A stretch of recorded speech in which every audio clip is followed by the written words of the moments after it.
what defines connection? And it could be connections with your children, connections with pets, connections with friends, connections in relationships, particularly love relationships, whatever.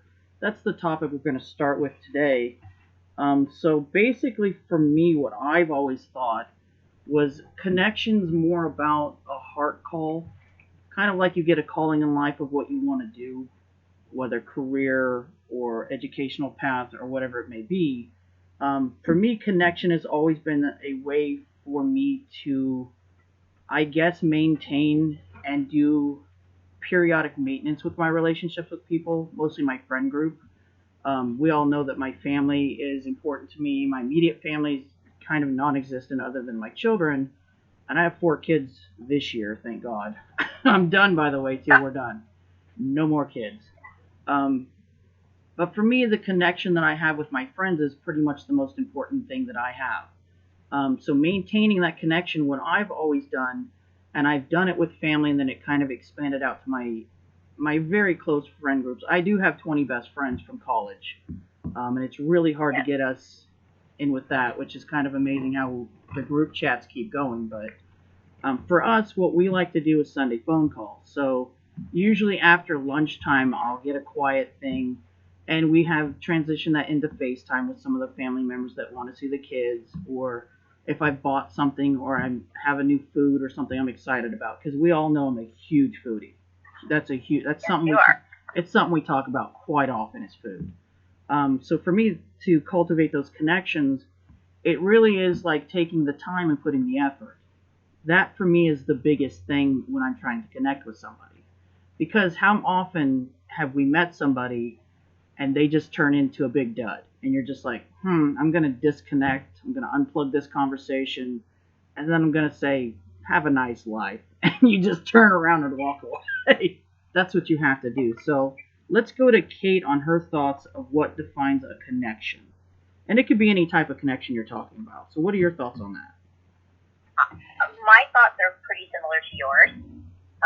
For me, my best friends are a very small group that I've known almost my entire life. We're talking, interactions that occurred in kindergarten, or our parents were friends when they had us. So I've known them, 41 years here. And happy birthday, Kate, by the way. Her birthday was just a couple days ago. So happy birthday. Thank you. Mm-hmm. Thank you. So we try to do similar things. We were always together when we were small. As we've gotten older, we've moved across the country, and we do try to keep in check with each other once a week. Make a phone call to one or the other, or we send text messages back and forth. But it is checking up on each other, and sometimes I get this feeling with certain people, something's off, and you reach out to them, and you give them a call. Maybe it's not normally the time of day you would call them, or whatever, but you have a feeling inside you, and kind of when they're up or they're down. And for me, those connections are really important to maintain, even among distance with our friends spread out so far. Right. We get back together, once a year. I told you about the one get-together just a little while ago. We all got together for pizza. And, the other 2 were only in town for 2 days. But that 1 hour together, we just picked up like it was nothing, talking about what our kids had been up to, what we had been up to with work. And it was almost like we had hung up the phone the day before, and we picked it up and just continued the conversation, because we have done such a good job of integrating each other's lives into how we function now as adults. But yeah, connections. I think you're on something there with your heart call. You said absolutely. Yeah. It really is, because my connections with family are very close. Your connection with me is incredibly weird and sometimes very unexplained. How you and I connect with each other. It's kind of weird.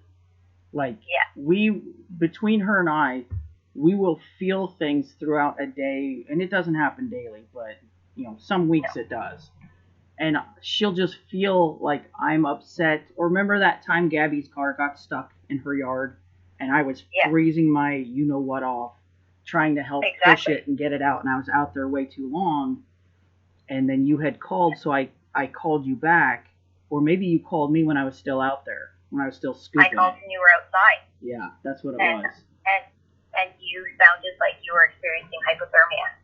I had been out there longer than I had realized, because I was just trying to get her car unstuck because she needed it unstuck. Yeah. And then you just... But from hello.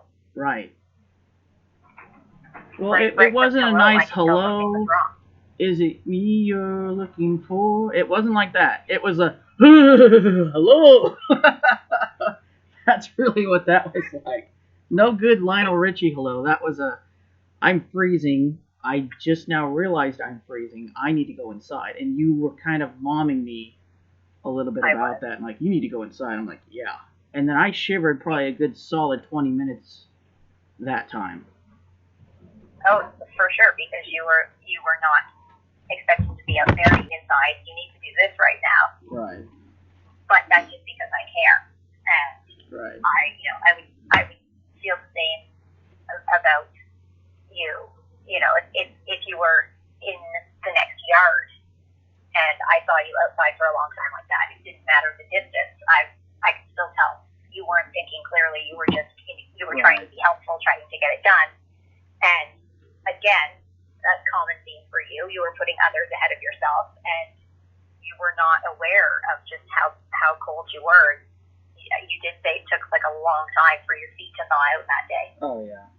I have since then bought better boots that probably look weird because they're the wrong type of boots, but I don't care. They're nice boots and they work. So, but I feel better about that. But anyway, the connection, it's kind of one of those things where you don't really realize you're building it and you're molding it into something that's going to progress forward.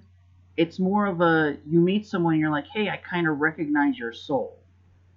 Like, you've been floating around, I've been floating around, and for whatever magical or fate-filled or destiny-type moment in the universe, because I speak a lot about how the universe has total control of our lives.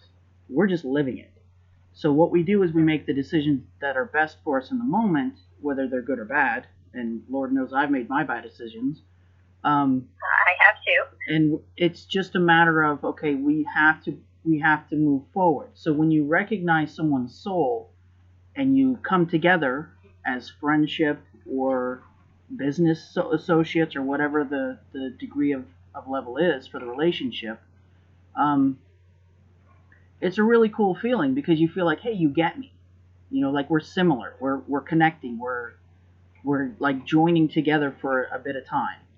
And most of the time it's all for good, but I've had some bad connections before, ex-girlfriends or my ex-wife, where it's just like, hey, this was really cool in the beginning, but what the hell happened here? It kind of fell apart and blew up in my face. So it's always good to recognize the good, happy feelings when you're connecting with another soul.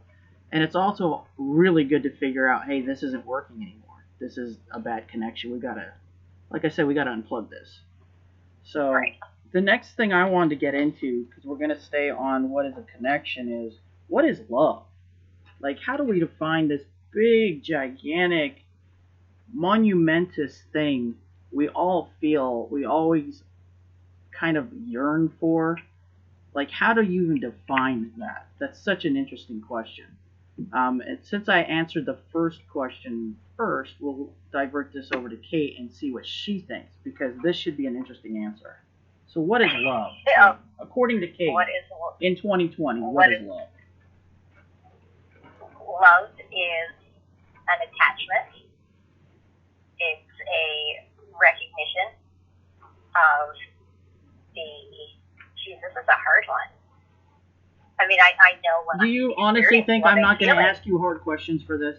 I told you, I'm gonna feed you the big questions. Let's go. Let's rip. Well, it's an attachment, and it's a connection. It's a feeling.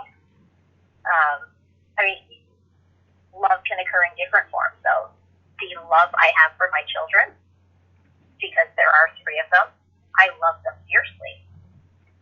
I kind of always believe that the love with your children, either adopted like my kids all are, or your kids who are natural born to you, I feel that that's true soul connection with your children. I really, really do.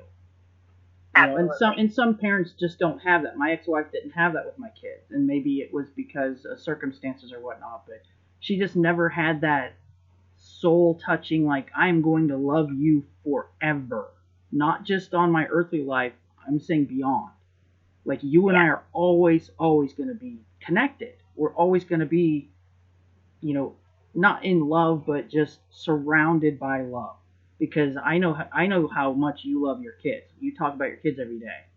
And I do the same thing. So for me, it's like it's like the perfect kind of love, because no matter the stupid things I do, the stupid things I say, if I dance crazy, if I'm wearing a crappy t-shirt that's got holes in it from college that I refuse to, you know, my kids are going to accept me and love me exactly as I am, no matter what. Because I'm trying to raise them exactly the same. I want them to feel that every moment of the day. Hey, I'm going to make mistakes. Hey, I'm going to have a tantrum right now. I'm going to throw a Lego and break the vase, which happened this morning. Thank you, Alex. Yeah, we all know he's my, I don't know what. He's my wild child. Let's just put it out there. Spirited. He has more energy. He's a brat. Is what he is. But we're working on it. But I mean, I just love that kid, no matter what, you know. And I think that's how you feel about your kids too. I do. It's an unconditional, no matter what, that love is there. And I try to remember that when I'm upset with them. I think I've used this line with you a few times when you said Alex has done something. I say I always start it with, I don't like the choices you've made, but I do love you. I love you as a person first. So whatever it is, tell me it, and we can work through it. And I transfer that to my job as well, because, when you work with small children, Kate is right now she's a kindergarten teacher for her area. She's been a teacher, 16 years now? 16 years. We're in 2020, so you have to kick up another year. 16 so years. So I'll be going up 17 this year. And what is your educational background? What you have 2 degrees. What are they? I have a degree in developmental psychology, focused on child and adolescent development. Bachelor degree. And then that's my bachelor degree. And I have a minor that spans visual arts and science. That was the first degree. And then I have a Bachelor of Education as well. And again, my focus was on primary. But I have taught up to 7th grade. I've taught everything from kindergarten. And here in Canada, our kindergartners are 4 years old and are up to 7th grade. So 4 through 12-year-olds. I've taught everything. Right. So, I mean, talk about having a soul connection with probably, at her point in her career, thousands of children. Thousands. Yes.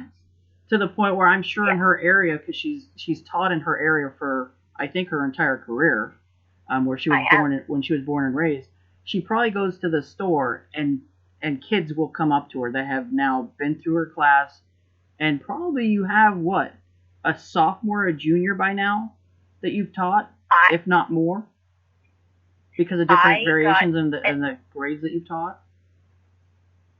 When I taught 7th grade the first time, it was very early in my career. Okay. And I actually just got a Facebook notification from a former student who sent me a link to a picture, and she said, "Miss, you'll never guess what? I got engaged over the holidays." Oh, wow. So, how great. Yay. How great is that? Congratulations to that student. This girl is totally awesome, and it's actually somebody that she had met in 9th grade. Oh, they wow. stayed together all through high school, university, and now they are entering that next phase of their life together. And I could not be happier for this girl, because she was always a sweet person, willing to help anyone and everyone.